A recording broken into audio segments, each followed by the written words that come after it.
Bien le bonjour les amis, aujourd'hui on va parler d'un orang-outan qui était en train de soigner une de ses blessures grâce à une plante. Donc on va lire cet article qui semble assez sympathique. On voit l'intelligence quand même de ce mâle orang-outan, parce que là la photo c'est un mâle. Donc avant de lire cet article, j'ai comme d'hab trois questions à vous poser. Est-ce que vous êtes pour la conservation des animaux, oui ou non? Oui ou non? La deuxième question c'est est-ce que vous êtes pour le bien-être animal, oui ou non? Oui ou non? Et la troisième question, c'est est-ce que vous êtes un bienfaiteur, oui ou non? Alors, si vous avez répondu oui à ces trois questions, je vous invite à participer à ma cagnotte dans le cadre de m'aider à agrandir mon élevage conservatoire et à sauver un maximum d'espèces qui sont en danger critique selon les cas. D'ailleurs, les orang-outans, il faut savoir que ce sont des animaux qui sont aussi dans un état très critique, qu'il faut s'occuper. Bon, les zoos le font très bien pour eux, il n'y a pas de souci pour cet animal-là, mais il y a pas mal d'autres animaux plus petits où ils ne le font pas et il faut qu'il y ait d'autres gens qui s'en occupent, donc c'est un peu gros ce que je fais. Donc pour ça, vous trouvez le lien en description, il est cliquable, vous pouvez cliquer dessus, sinon vous pouvez réécrire l'adresse sur le côté droit, quelle adresse, vous pouvez l'écrire, et puis après vous avez quatre choix en fait. Soit vous laissez les animaux crever, vous faites rien, vous laissez les animaux crever, ils ont qu'à crever, c'est morose pour les générations futures, bon c'est votre choix, vous avez le droit. Soit vous partagez, c'est déjà une aide en soi et je vous en remercie. Soit vous faites un don à hauteur de ce que vous voulez, à hauteur où vous voulez soutenir ma cause et donc aider à sauver les animaux sauvages. Soit, c'est l'idéal, c'est que vous partagez et que vous faites un don.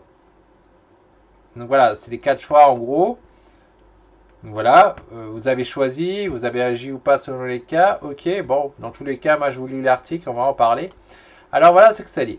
Pour la première fois, un orang-outan observé en train de soigner une blessure avec une plante. Ok. Alors, ça dit.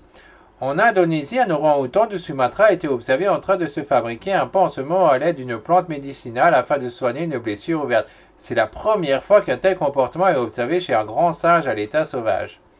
C'est une scène à laquelle les scientifiques ne s'attendaient pas. Dans la revue scientifique Report, Isabelle Lomer, primatologue, a publié une étude née de son observation dans une zone du parc national indonésien du Gunung Leuser.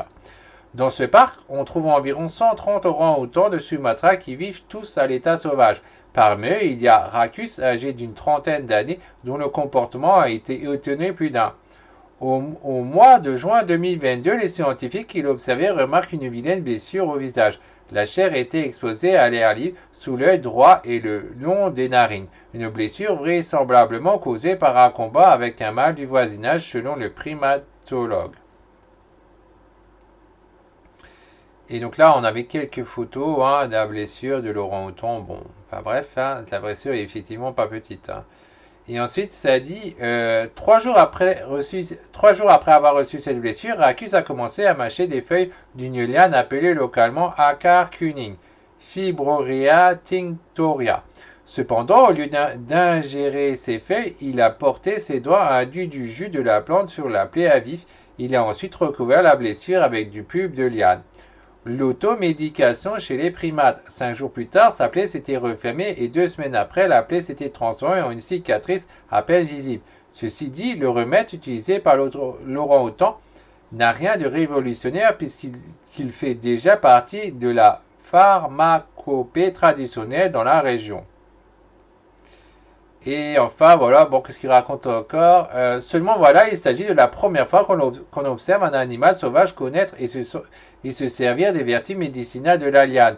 L'étude estime que Racus savait très bien ce qu'il faisait, même s'il n'en exclut pas une innovation individuelle, d'origine accidentelle. En effet, le grand singe aurait pu, sans le vouloir, appliquer le jus de la plante sur sa plaie juste après avoir porté ses doigts dans la bouche.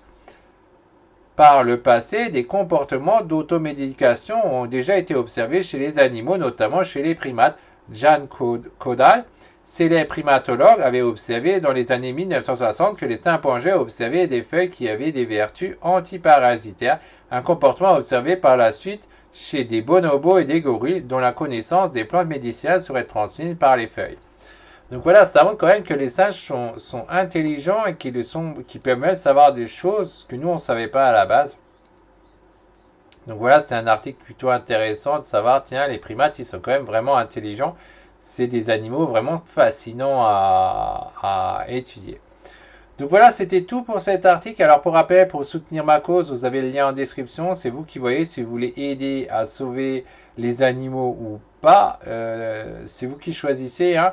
Et sachez aussi que bien sûr, les premières personnes que j'engage en tant que stagiaire, c'est évidemment les gens qui m'ont soutenu, pas les autres. Donc songez aussi à ça si votre but dans l'avenir c'est un jour de pouvoir vraiment travailler avec les animaux. Eh ben, des structures, il n'y en a pas tellement que ça. Et c'est souvent full, hein. Il y a rarement de la place. Donc c'est à vous de voir. Donc voilà, on se retrouvera la prochaine fois pour une prochaine vidéo. Bye bye.